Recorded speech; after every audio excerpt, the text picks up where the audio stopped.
नमस्कार, आप सभी का स्वागत है। मार्गशीर्ष माह की शुक्ल पक्ष की एकादशी को मोक्षा एकादशी कहते हैं। इस एकादशी वाले दिन भगवान श्री कृष्ण की पूजा का विधान होता है, क्योंकि इस दिन भगवान श्री कृष्ण ने द्वापर युग में महाभारत युद्ध प्रारंभ होने से पहले गांधारी पुत्र अर्जुन को श्री भगवत गीता का उपदेश दिया था, जिस कारण इस दिन व्रत रखने वाले स्त्री या पुरुष को गीता का पाठ करना अति आवश्यक होता है। मोक्षदा एकादशी पूजा व्रत विधि। मोक्षदा एकादशी का व्रत रखने वाले सभी व्यक्तियों को प्रातः जल्दी उठकर स्नान आदि से मुक्त होकर साफ वस्त्र धारण करने चाहिए, जिसके बाद भगवान सत्यनारायण को जल चढ़ाकर पीपल व तुलसी के पेड़ में भी जल चढ़ाने चाहिए। इसके बाद अपने घर के मंदिर की साफ सफाई करें और गंगा जल से छिड़काव करें और मंदिर को पवित्र करें। अब इसके बाद भगवान श्री कृष्ण की मूर्ति को स्नान करा के अभिषेक करें तथा रोली, मूली, चावल, चंदन, अक्षत, नैवेद्य, पुष्प, फल आदि अर्पित करके विधि विधान से पूजा करें। ध्यान रखें, पूजा में तुलसी दल जरूर चढ़ाएं। पूजा के बाद मोक्षदा एकादशी व्रत कथा सुने और आरती करें, जिसके बाद भगवान को प्रसाद चढ़ाएं। दूसरे दिन स्नान आदि से मुक्त होकर किसी ब्राह्मण को भोजन करा के यथाशक्ति दान दक्षिणा देकर विदा करें, जिसके बाद एक रोटी में चीनी, चावल व तुलसी का पत्ता डालकर गाय को खिलाकर उसके बाद स्वयं भोजन ग्रहण करें। एक बार भगवान श्री कृष्ण पांडवों को साल भर में पड़ने वाली सभी एकादशियों की कथा सुना रहे थे। तब धर्मराज युधिष्ठिर कहने लगे, हे भगवान, आप कृपया करके मुझे मार्गशीर्ष माह के शुक्ल पक्ष की एकादशी के विषय में भी बतलाइए।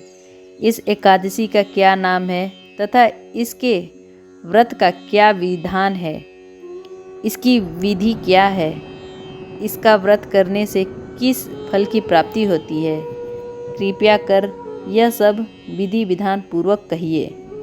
भगवान श्री कृष्ण बोले, मार्गशीर्ष माह के शुक्ल पक्ष में आने वाली इस एकादशी को मोक्षदा एकादशी कहा जाता है। यह व्रत मोक्ष देने वाला तथा चिंतामणि के समान सब कामनाओं को पूर्ण करने वाला है, जिससे आप अपने पूर्वजों के दुखों को खत्म कर सकते हैं।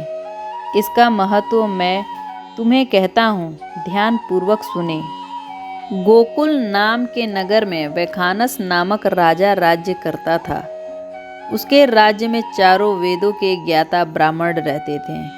वह राजा अपनी प्रजा का पुत्रवत पालन करता था। एक बार रात्रि में राजा ने स्वप्न में देखा कि उसके पिता नरक में हैं। उसे बड़ा आश्चर्य हुआ। प्रातः वह विद्वान ब्राह्मणों के पास गया और अपना स्वप्न सुनाया। कहा, मैंने अपने पिता को नरक में कष्ट उठाते देखा। उन्होंने मुझे कहा कि हे पुत्र, मैं नरक में पड़ा हूँ, यहाँ से तुम मुझे मुक्त कराओ। जब से मैंने उनके वचन सुने हैं, तब से मैं बहुत बेचैन हूँ। चित्त में बड़ी अशांति हो रही है। मुझे इस राज्य, धन, पुत्र, स्त्री, हाथी, घोड़े आदि में कुछ भी सुख प्राप्ति नहीं होता।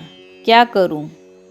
राजा ने कहा, हे ब्राह्मण देवता, इस दुख के कारण मेरा सारा शरीर जल रहा है। अब आप कृपया करके कोई तप, दान, व्रत आदि ऐसा उपाय बताइए जिससे मेरे पिता को मुक्ति मिल जाए। उस पुत्र का जीवन व्यर्थ है जो अपने माता पिता का उद्धार ना कर सके। एक उत्तम पुत्र जो अपने माता पिता तथा पूर्वजों का उद्धार करता है, वह 1000 मूर्ख पुत्रों से अच्छा है। जैसे एक चंद्रमा सारे जगत में प्रकाश देता है, परंतु हजारों तारे नहीं कर सकते।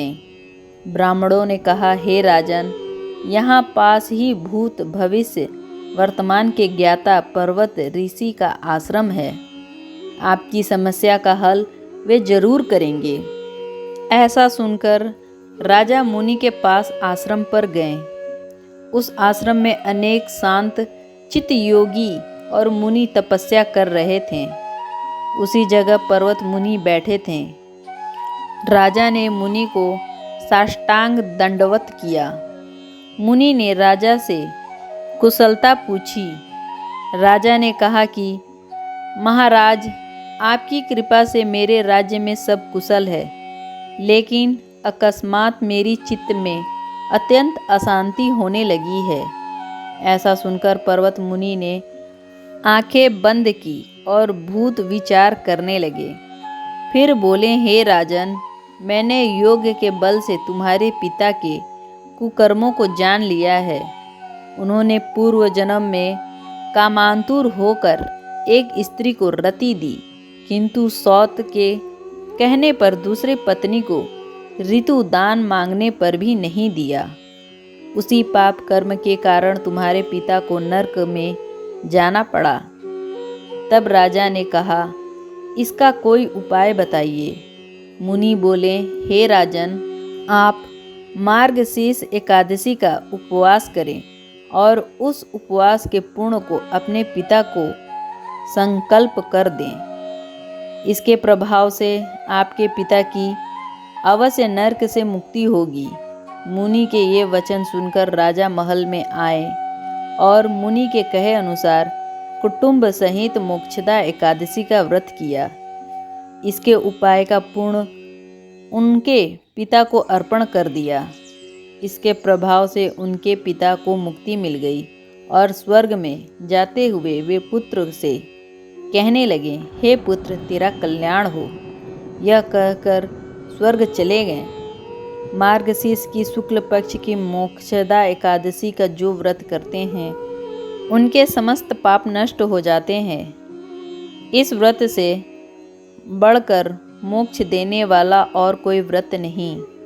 इस दिन गीता जयंती मनाई जाती है। साथ ही धनु मास की एकादशी कहलाती है।